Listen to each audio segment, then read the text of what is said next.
Anh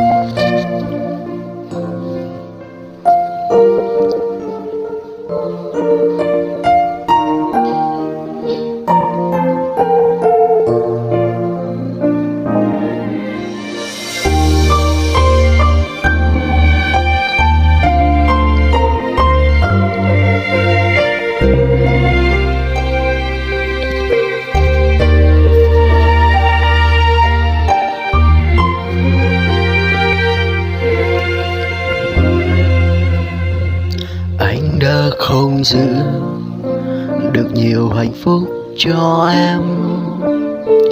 Nhiều khi rất nhau, nước mắt em cứ rơi thật nhiều. Anh xin lỗi em, hãy tha thứ cho anh lần này. Đừng rời xa anh, em nói đi, em rất yêu anh. Những ngày cuộc sống không như anh đang ước mong, của một tình yêu sẽ hạnh phúc giống như bao người.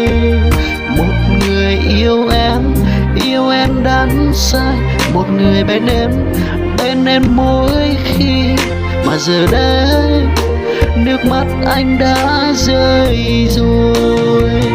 Thật ra anh đau có muốn chia tay như vậy. Người yêu anh ơi, anh lại nhớ em ở đâu. Bàn tay nhỏ bé khuất mắt anh, sao lại đổi thay để anh nơi này. Ngoài trời mưa cứ rơi lần thầm, chỉ còn riêng anh. Thật sự nhiều khi muốn nhắn tin gửi cho em nhiều, lại sợ người ơi đang hạnh phúc vui bên một ai. Tình yêu đã chết, hãy người giữ mai này chúng ta có duyên gặp lại, thì anh vẫn luôn luôn yêu em như lúc mới yêu.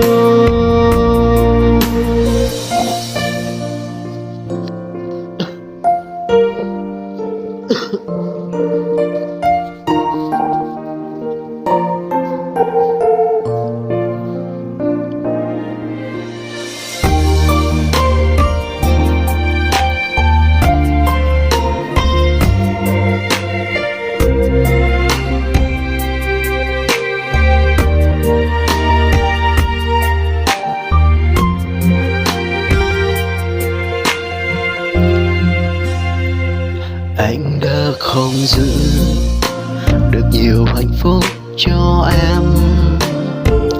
Nhiều khi rất nhau, nước mắt em cứ rơi thật nhiều. Anh xin lỗi em, hãy tha thứ cho anh lần này. Đừng rời xa anh, em nói đi, em rất yêu anh. Những ngày cuộc sống không như anh đang ước mong, của một tình yêu sẽ hạnh phúc giống như bao người.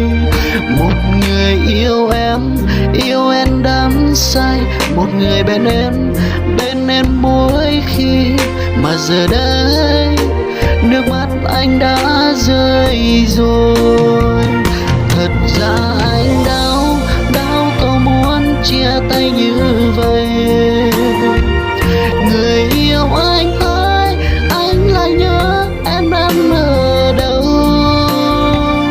Bàn tay nhỏ bé khuất mắt anh, sao lại đổi thay để anh nơi này. Ngoài trời mưa cứ rơi lặng thầm, chỉ còn mình anh.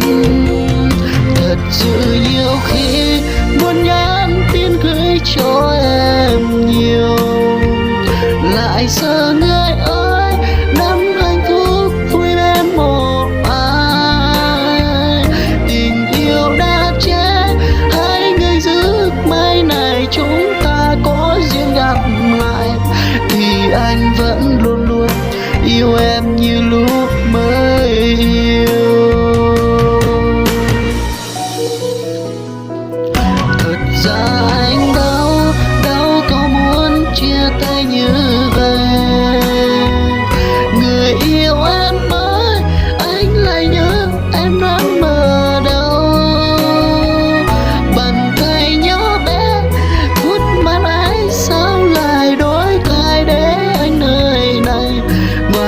rồi mưa cứ rơi lầm thầm, chỉ còn riêng mai thật sự